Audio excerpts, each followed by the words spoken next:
Hi friends, அனைவருக்கும் வணக்கம். 2026ஆம் ஆண்டின் சமீபத்திய செய்திகள் உலகப்போர் அபாயத்தை மீண்டும் கவனத்துக்கு கொண்டு வந்திருக்கின்றன. ஈரான் தனது ஹாரம்சர் 4 அல்லது ஹைபர் 4 என்று சொல்லப்படுகின்ற இடைநிலை ஏவுகணையை சுமார் 4000 கிலோமீட்டர் தூரத்தில் உள்ள அமெரிக்க மற்றும் பிரித்தானிய கடற்படை தளமான டியாகோ கார்சியாவை நோக்கி ஏவியிருக்கின்றது. இந்த தாக்குதல் தான் தற்பொழுது சர்வதேச அரங்கில் மிகப்பெரிய பேசுபொருளாக மாறியிருக்கின்றது. உலகின் பல பகுதிகளுக்கும் நேரடியாக அல்லது சாத்தியமான அபாயத்தை உருவாக்கக்கூடிய அளவிற்கு ஈரான் தனது ஏவுகணை தொழில்நுட்பத்தை தற்பொழுது உருவாக்கி இருக்கின்றது.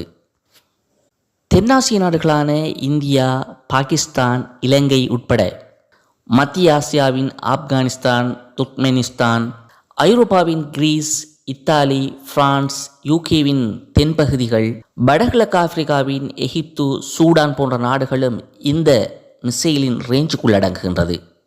இதில் வேடிக்கை என்னவென்று சொன்னால், ஹாரம்சர் 4 அல்லது ஹைபர் 4 என்று சொல்லப்படுகின்ற ஏவுகணையை விட மேம்பட்ட ஹைபர் 5 அல்லது ஹாரம்சர் 5 ஏவுகணையும் ஈரானிடம் இருக்கின்றது என்பதுதான் தற்பொழுது கிடைத்திருக்கின்ற மிகவும் உறுதியான ஒரு செய்தி.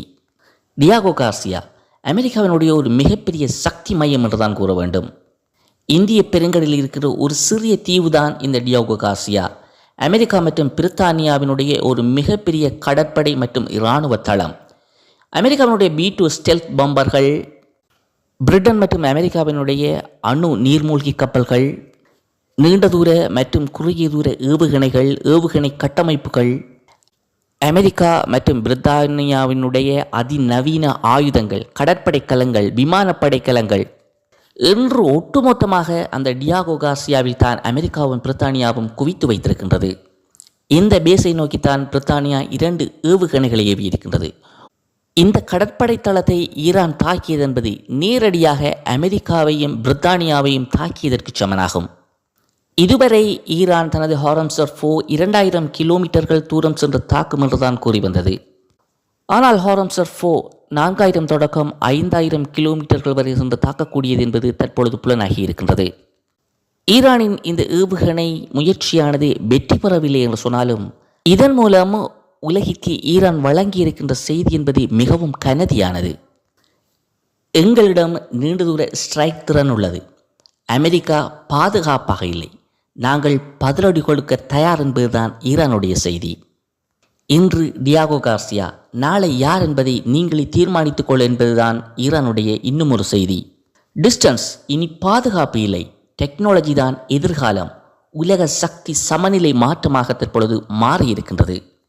மத்திய கிழக்கில் உள்ள நாடுகளில் அமெரிக்க தளங்கள் இருக்கின்றது என்கின்ற ஒரே காரணத்திற்காகவே அந்த நாடுகளை சல்லடை போட்டு தாக்கிக் கொண்டிருக்கின்றது ஈரான்.